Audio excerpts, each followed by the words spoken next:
போன ஜென்மத்தில் I'm sorry போன வருஷத்தில் அதாவது 2024ஆம் ஆண்டு சித்தி செல்வி அவர்கள் சில ரெசல்யூஷன் வச்சுருந்தார்.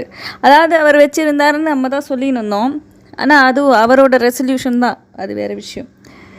இப்போது சித்தி செல்வி அவர்களோட 2025 இந்த புது வருஷம் பிறக்குது இல்லையா, இன்னும் கொஞ்சம் சில மணி நேரத்தில், இன்னும் ஒரு 2 மணி நேரத்தில்னு சொல்லிக்கலாம். ஓகே, சித்தி செல்விக்கு நம்ம எல்லாருக்குமே 2025 புது ஆண்டு, புத்தாண்டு பிறக்க போகிறது. புத்தாண்டில் நம்ம எல்லோருமே ஏதாவது ஒரு ரெசல்யூஷன் வச்சுருப்போம்னு வச்சுப்போமே.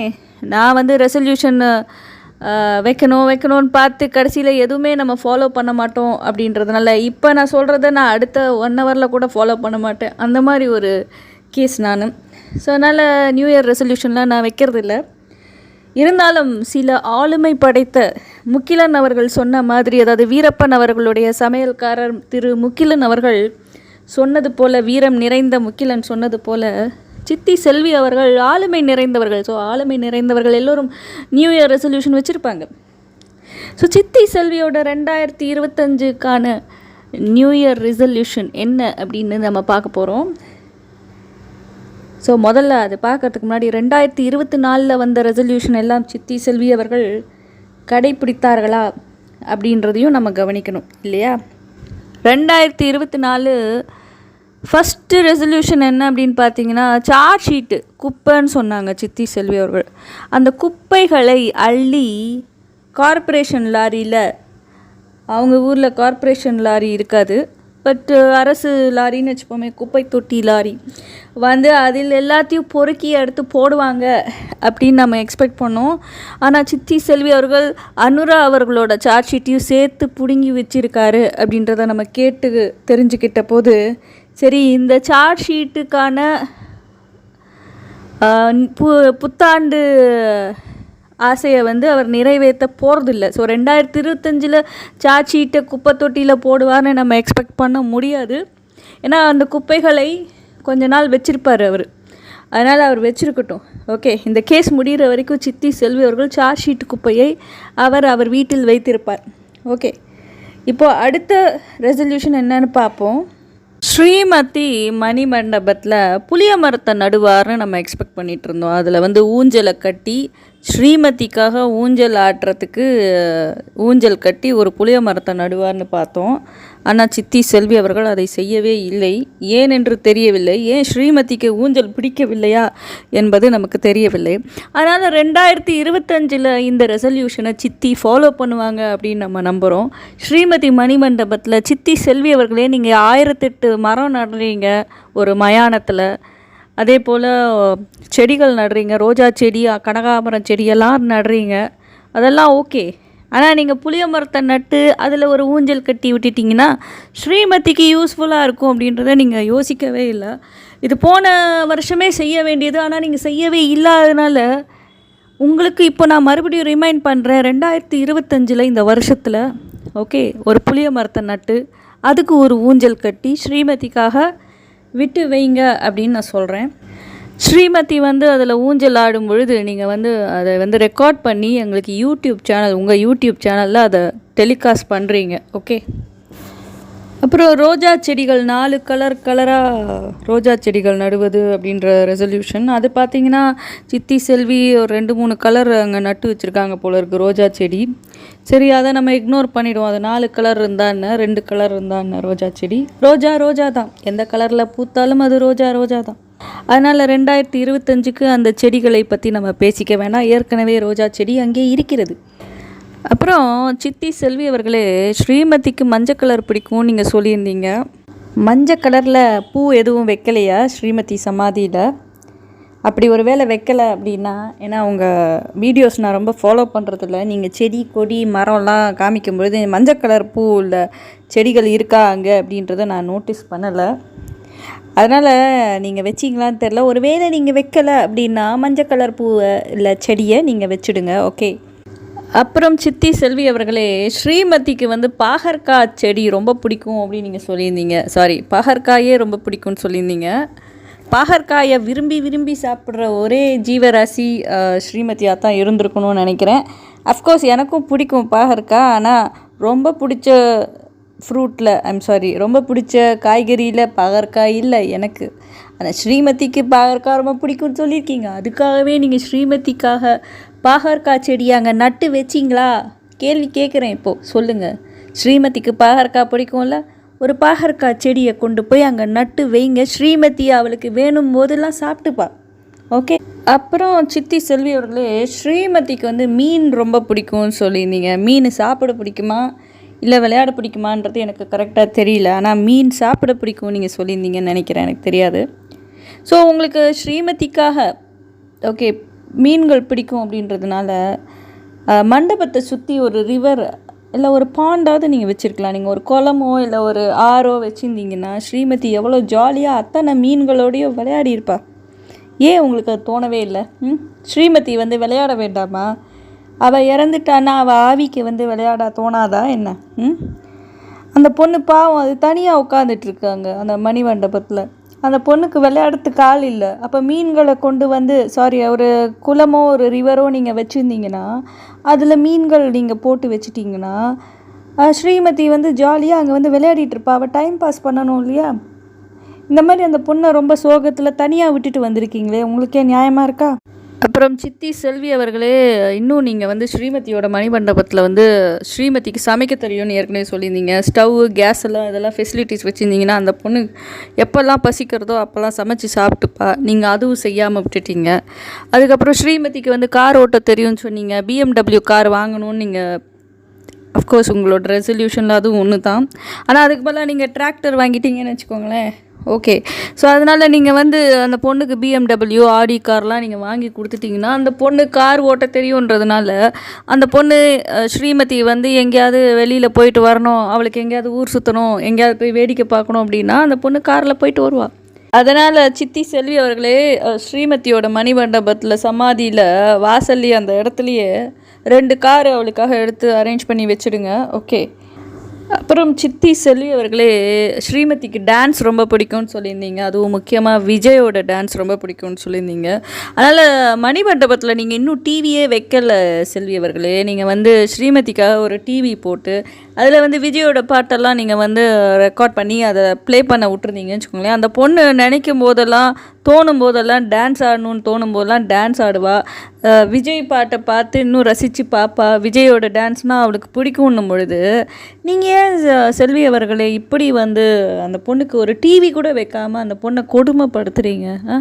ஒரு விஜய் சாங்கு அந்த சாங்லாம் போட்டிங்கன்னா அந்த பொண்ணு எவ்வளோ ரசித்து பார்த்துட்ருப்பாவ. அப்புறம் ஸ்ரீமதிக்கு வந்து ஃப்ரிட்ஜு, வாஷிங் மிஷினு, பைக்கு, காரெல்லாம் வாங்கி கொடுத்துருங்க, மறந்துடாதீங்க. அப்புறம் அந்த பொண்ணு மணிமண்டபத்தை இன்னும் லாங் ஷாட், க்ளோஸ் ஷாட், இந்த மாதிரி டிஃப்ரெண்ட் ஷார்ட்ஸில் வீடியோ எடுத்து அந்த பொண்ணோட மணிமண்டபத்தை நீங்கள் இன்னும் கவர் பண்ணணும் அப்படின்றதுக்கு கேமரா வேறு கேட்டிருந்தீங்க. கேமரா வாங்கிட்டிங்களா இல்லை உங்களுடைய மொபைல் ஃபோனையே யூஸ் பண்ணிகிட்ருக்கீங்களா? எதுவாக இருந்தாலும் பரவாயில்ல, மொபைல் ஃபோன் கூட இப்போல்லாம் கேமரா மாதிரி தான் இருக்குது. ஸோ அதை நம்ம இந்த ரெசல்யூஷன் லிஸ்ட்லேருந்து எடுத்துருவோம். அது உங்களுக்கு வேணும்னா நீங்கள் வாங்கிக்கோங்க, அது உங்கள் இஷ்டம். அப்புறம் சித்தி செல்வி அவர்களே, ஸ்ரீமதிக்காக வீடும் 4 ஏக்கர் காடும் வாங்கணும்னு நீங்கள் சொல்லிட்டு இருந்தீங்க. ஆனால் நீங்கள் ஏற்கனவே 2022 அந்த பொண்ணு இறந்த 1.5 மாதத்துலேயே நீங்கள் வந்து 3 ஏக்கர் லேண்டு வாங்கியிருந்தீங்க. அதாவது 2 ஏக்கர் லேண்டு வாங்கியிருந்தீங்க. ஏற்கனவே 1 ஏக்கர் லேண்டு உங்கள்கிட்ட இருக்குது. அதை தவிர 2 ஏக்கர் லேண்டு வாங்கியிருக்கீங்கன்னும் பொழுது இன்னும் 2 ஏக்கர் பாக்கி 2 ஏக்கர் லேண்டு இருக்குது. அதை தவிர இன்னும் எக்ஸ்ட்ரா இன்னும் 4 ஏக்கர் கூட மொத்தமாக 6 ஏக்கர் லேண்டு கூட நீங்கள் வாங்கிக்கலாம், உங்கள் இஷ்டம். ஸோ அதுக்காக மணி கலெக்ஷன் ஸ்விங்கில் இருக்கீங்க. பயங்கரமான டெய்லி பார்த்தீங்கன்னா இவங்க யூடியூப் சேனல் பார்த்தீங்கன்னா நம்ம QR கோடு தான் மெயினாக ஃபஸ்ட்டு நிற்கிது. உங்களெல்லாம் விட நீங்கள் வந்து பேசுகிறீங்களோ இல்லையோ QR கோடு வந்து பேசிகிட்ருக்கு மக்கள்கிட்ட. அதனால் மக்கள் கொடுக்குற காசை வச்சுக்கிட்டு நீங்கள் இன்னும் ஒரு 4-5 ஏக்கர் எக்ஸ்ட்ரா நீங்கள் வாங்கிடுவீங்கன்னு எங்களுக்கு நல்ல நம்பிக்கை இருக்குது. அதே போல் ஸ்ரீமதிக்காக ஒரு வீடும் வாங்கிடுங்க. இப்போ இருக்கிற வீடு நீங்கள் வச்சுக்கோங்க. அவளுக்கு தனியாக இன்னும் ஒரு 2-3 வீடு வச்சுட்டிங்கன்னா அந்த பொண்ணு அவள் பாட்டுக்கு அந்த வீட்டில் இருந்துக்க போகிறா.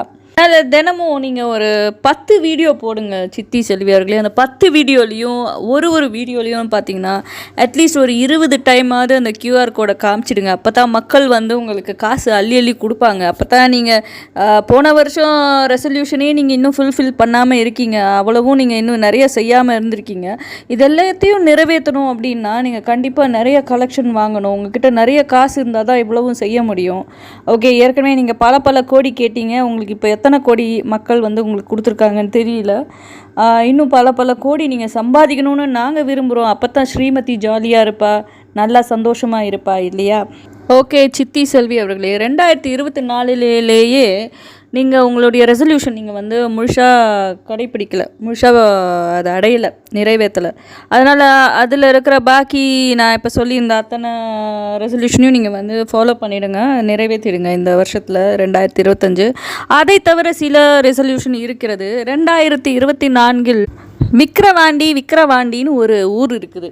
அந்த ஊருக்கு போயிட்டு நீங்கள் வந்து எம்எல்ஏ ஆகணும்னு ட்ரை பண்ணியிருந்தீங்க இடைத்தேர்தலில். ஆனால் என்ன பண்ணிட்டாங்க, இந்த தேர்தல் ஆணையம் ரொம்ப கொழுப்பெடுத்தவங்க. உங்களை வந்து போட்டியிடக்கூடாதுன்னு சொல்லி சதி செஞ்சு நீங்கள் வந்து அதுக்கு எலிஜிபிள் இல்லைன்னு சொல்லிட்டு உங்களுடைய அப்ளிகேஷனை வந்து ரிஜெக்ட் பண்ணிட்டாங்க. நாங்கள் எல்லாரும் கண்ணீர் விட்டு அழுதோம். அந்த இடத்துல பார்த்தீங்கன்னா எங்கள் எல்லார் கண்லேயும் ரத்தம் தான் வந்துச்சு. சித்தி செல்வியால் விக்கிரவாண்டி தேர்தலில் போட்டியிட முடியலையே அப்படின்ட்டு. ஆனால் இந்த வாட்டி மிஸ் பண்ணிடாதீங்க செல்வி அவர்களே, மிஸ் பண்ணிடாதீங்க. இந்த வாட்டி எம்எல்ஏ நீங்கள் தான்.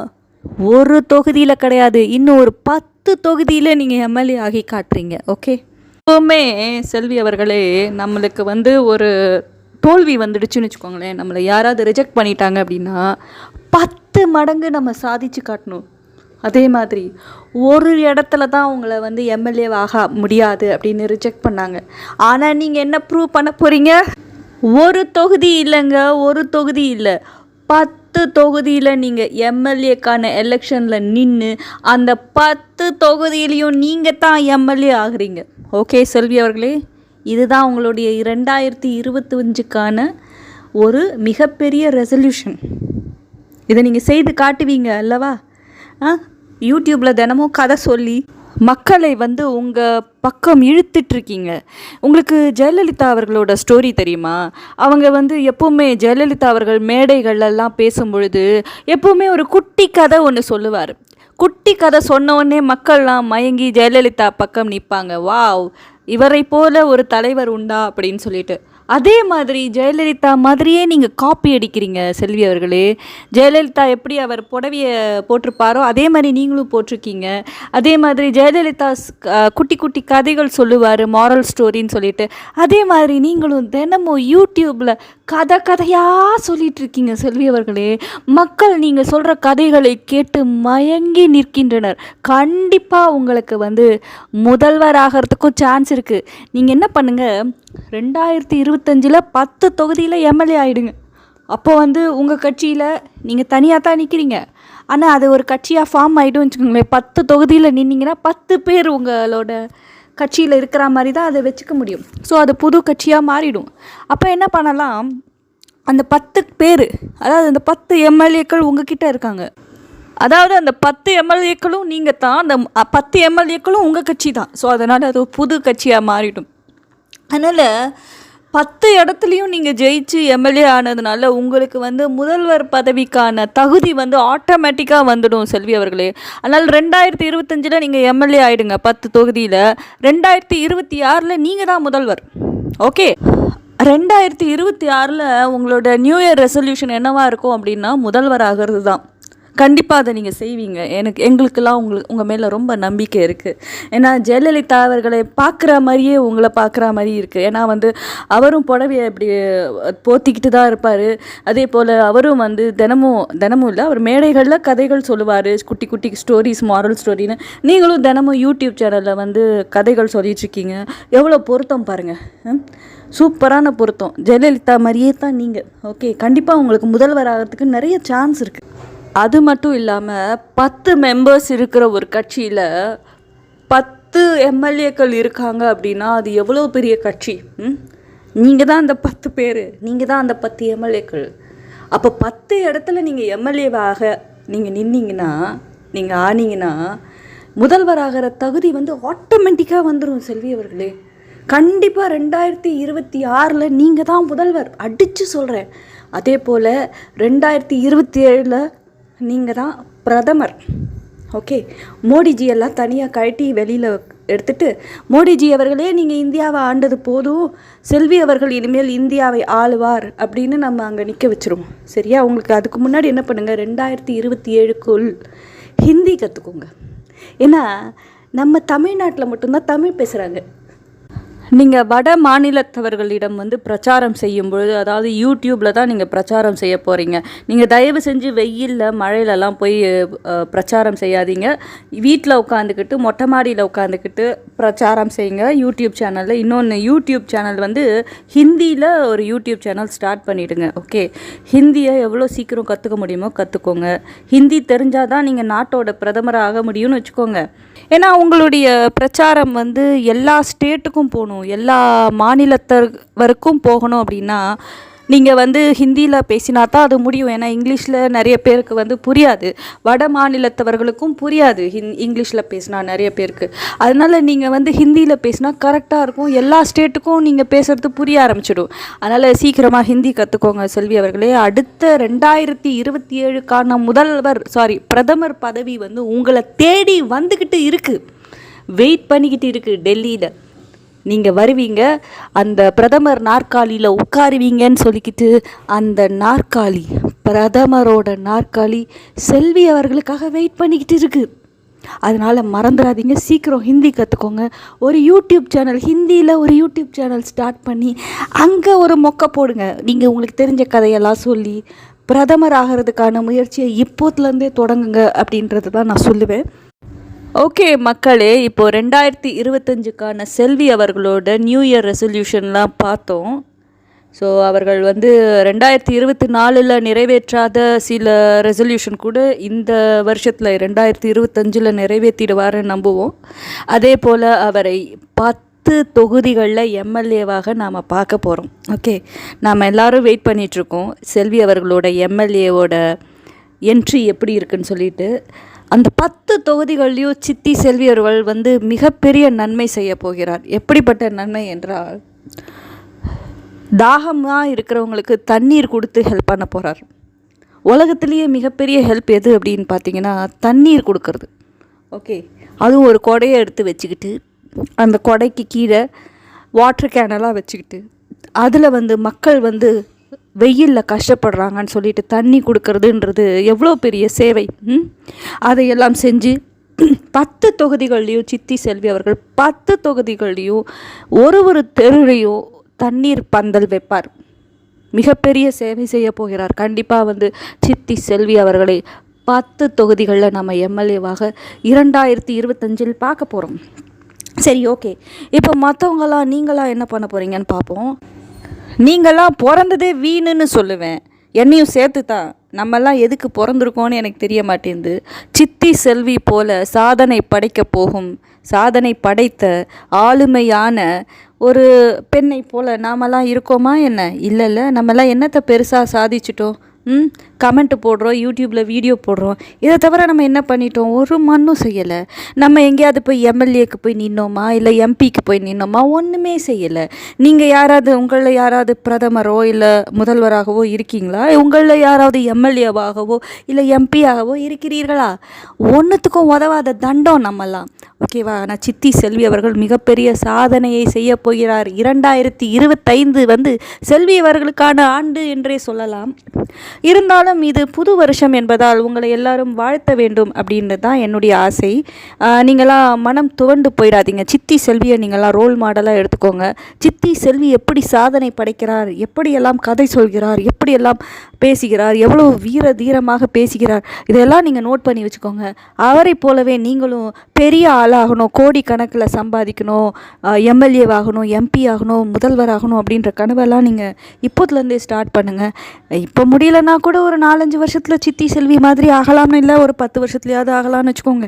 ஆக மொத்தத்தில் நீங்கள் யாருமே வந்து தோல்வி மனப்பான்மையை கொண்டுக்காதீங்க. ஓகே, சரி, ஓகே. இப்போது உங்களுக்கான தனித்தனியாக ரெசல்யூஷன் வச்சுருப்பீங்க எல்லோரும். நீங்கள் என்னென்ன ரெசல்யூஷன் வச்சுருக்கீங்க உங்களுக்கு அப்படின்றத நீங்கள் கமெண்ட் போடுறதுனா போடுங்க. ஆனால் சித்தி செல்விக்கான ரெசல்யூஷன் கரெக்டாக இருக்கா, இன்னும் நம்ம எக்ஸ்ட்ரா ஆட் பண்ணியிருக்கணுமா அப்படின்றதையும் நீங்கள் கமெண்ட்டில் போடுங்க. உங்கள் எல்லோருக்கும் இனிய புத்தாண்டு நல்வாழ்த்துக்கள். உங்கள் எல்லாரோட லைஃப்பும் நல்லா இருக்கணும். நீங்கள் கேட்டது, நீங்கள் ஆசைப்படுறது எல்லாம் உங்களுக்கு கிடைக்கணும் அப்படின்றது இறைவன் கிட்ட வேண்டி நான் இந்த நாளை, இந்த வீடியோவை முடிச்சுக்கிறேன். நன்றி, வணக்கம்.